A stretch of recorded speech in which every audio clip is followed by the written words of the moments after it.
Spirit. Amen.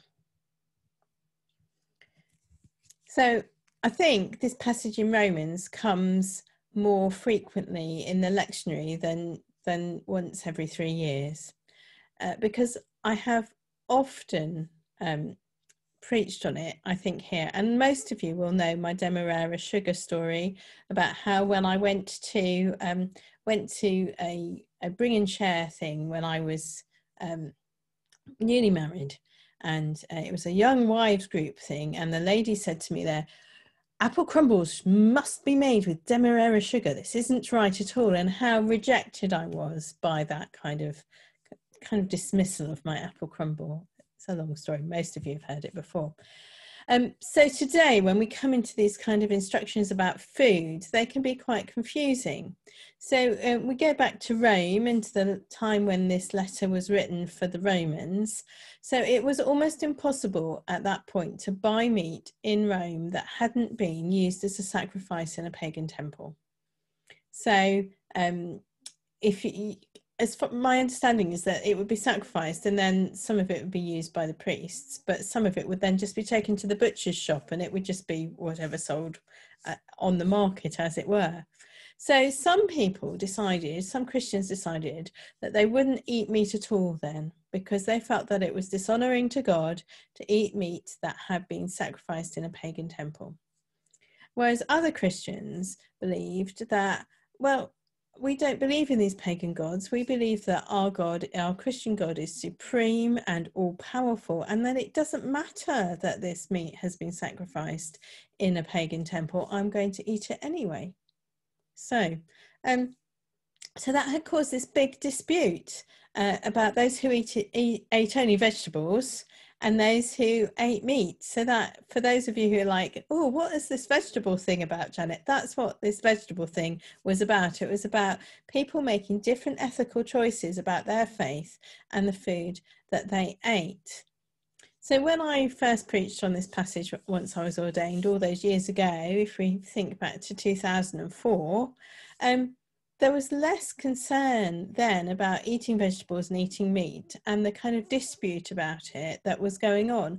Whereas now, this is a much more live issue for us altogether, really, because there are always been some people who didn't want to eat meat. But the kind of big thing at the moment is about eating meat and the environmental impact of eating meat.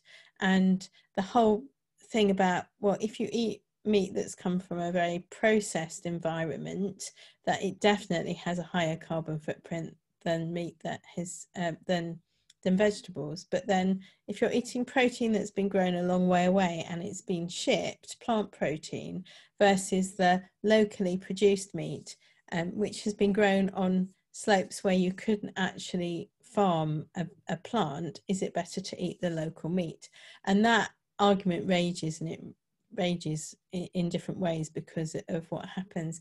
And we see people having those arguments within families, within communities, and it's really interesting because we did the Wiltshire Historic Churches Trust walk yesterday, and some of the slopes that we walked up slowly, especially the last one, the last haul up from Slaughterford towards Killearn, the slopes are like that. You can't farm those, but you can put sheep on them. So it's kind of this debate which is still raging. And what Paul is saying here is that actually people need to make up their own minds about things within their own conscience about what they're going to do. But they're not to judge other people, because judgment within the church about these sorts of things is not a good thing at all. It's very divisive. And certainly, although I often illustrate this little passage with the apple crumble story, one of the other ways that has been really divisive within church communities is people assuming that the way that they pray is the best and only way to pray. Either of those is you can only pray in this particular way, whether it's only pray in BCP or only pray with no liturgy, or even disputes about the Lord's Prayer, only old-fashioned words, only the modern words. This assumption about praying in one way or another way being better, being the only way to do that, we can all think about how that is, and how we've maybe seen people do that in our church communities.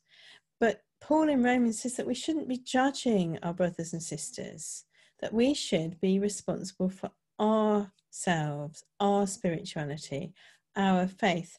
And I really have for a long time, really love verse 4 in this passage. It says, "Who are you to pass judgment on servants of another?" Who are you to pass judgment on servants of another? And that applies, and that's what Jesus is trying to tell us in the gospel story.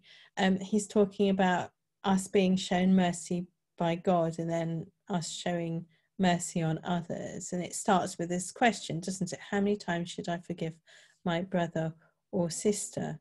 That is assuming that a wrong has been done anyway. Whereas kind of what Paul is saying, there are matters of people's own conscience about things, and it's not your job to judge their spirituality.